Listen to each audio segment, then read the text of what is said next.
Hello guys, my name is Anna and I vlog daily from Ukraine since the start of brutal Russian invasion.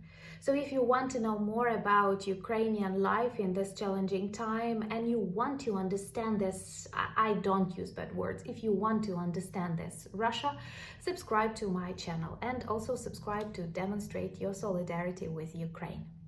And those of you who follow me for a certain period of time know that sometimes I record videos in the angry Anna regime, and today is the day. Or as one of my subscribers commented on Instagram, you are getting bitter, Anna. Well, after a year and a half of full-scale war, you can get bitter and sour and angry and aggressive. Of course, I'm a kind person and I try to concentrate on positive things. But when people die daily and huge territories of your country are destroyed and your main task at this moment of life is survival, you can be a little bit more sharp if it's possible. So in this sarcastic mode, I would like to speak a little bit about Russian tourists in Crimea, which is Russian tourists in Ukraine during Russian war in Ukraine, which makes it totally absurd. But the longer we live and the more we see Russia, we realize that this is definitely a nation of absurdity. So, what made me think about Russian tourists is actually the fact that it's very likely that two of them suffered in the explosion on the Kerch Bridge, and many people were very much devastated with this fact, forgetting that in Ukraine for a year and a half, civilians die in dozens, like every day, because of Russia. War is always cruel, war about death and destruction.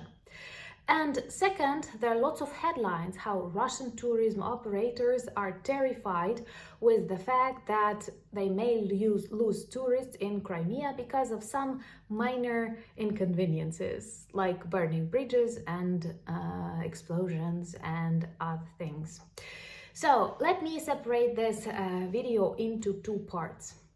And I will start by describing a typical Russian tourist, and my speech will be based on my personal experience and lots of experiences my countrymen had.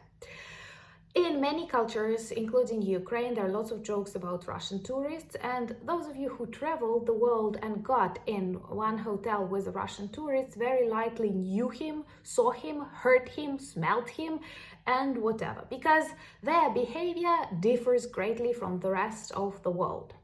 And for me, it was always an offense when traveling, I don't know, to their popular destinations like Turkey, people would address me as a Russian or identify me as a Russian, and it was very important for me to explain them, no, I am not Russian. But like 15 years ago, for example, no one would see a clear difference between Russia and Ukraine. So for me, it was an offense and extremely important thing not to be identified as a Russian. Briefly, what do? They, of course, drink a lot because they drink even working, and imagine how much they drink when relaxing. Typically, they choose inexpensive resorts with all-inclusive because then they can drink as much as they want. They start drinking early in the morning and never finish doing that. Also, they are looking for mayonnaise because how can you eat without mayonnaise? And if outside they demonstrate all kinds of negative behavior, they are dissatisfied with everything even though they are very drunk. They can jump in the pool if there is someone jumping in the pool and covering with water everyone around.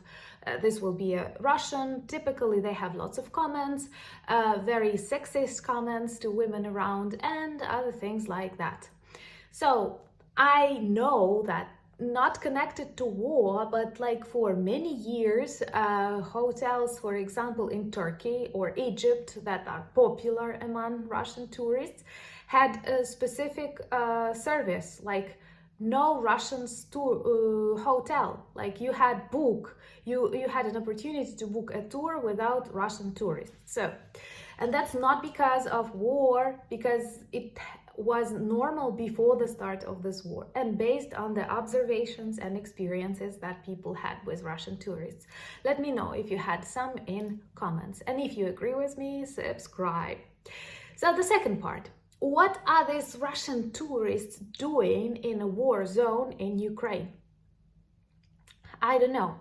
Like, many of you are afraid to visit Ukraine, and that is a very smart decision to wait until we win. Even those semi-safe zones like mine city or Lviv, or because everything can be targeted, and from time to time we are targeted with civilians killed, infrastructure destroyed, and many negative experiences. So there is no need to travel to Ukraine, and of course you have to wait until everything is safe, and then you are invited. I will be personally happy to see you and meet you here. Second, they travel to the zones that they know are hot now. Like, they watch the news. They realize that after the start of Ukrainian counteroffensive, even many regions of Russia became more or less dangerous. And also Russian partisans are working there, and Wagner Group, and all of them traveling in this area. But that does not stop brave Russian tourists. They are not brave. I don't know. From what I observe, they don't have this like instinct. They don't have understanding. What they care is just like this hot sun and lots of drinking on a really dirty beach. Crimea is turned into a military base. Instead of tourism development for almost 10 years, since 2014, it is used as a military base. A mistake of Ukraine was to let Russian Navy there, because this actually led to the chain of all these really bad events. Also, lots of cities around Crimea or on the shores of the Black Sea are now bombed by Russian terrorist regime. For example, after the withdrawal of grain deal, what Putin did, he bombed Odessa heavily. Odessa is not that far away from the places where Russian tourists are sunbathing. Also, there are lots of military supply bases in Crimea, and they are often on fire. For example, one is still exploding.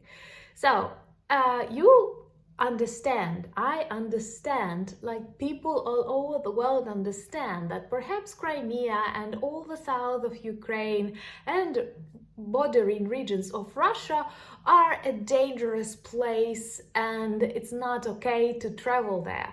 It is better to leave the place even if you leave there, like to evacuate your family, animals, or whoever you care about. Russians typically leave animals, and like they don't care much about even their own children who are sent to kill Ukrainians in Ukraine but die in process. So they travel to Crimea, and then they are surprised to hear explosions, to smell smoke, and not to be able to return back because Crimea bridge is on fire. Guys, first you annexed Crimea, now we are returning it back. You know that hot war is taking place in this zone, and you're traveling. Well, I understand. I have just understood why. Perhaps this is their last opportunity to visit Crimea before it is back to Ukraine. Subscribe if you like the idea, because I do.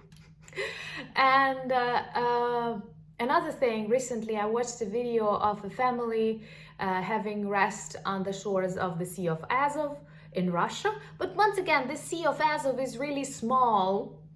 And it seems to me if a really big bomb will fall in it, like lots of people on the shores will get wet. So I don't know what Russians are doing on these shores, but they witnessed the fall of a Russian jet, and the pilot died.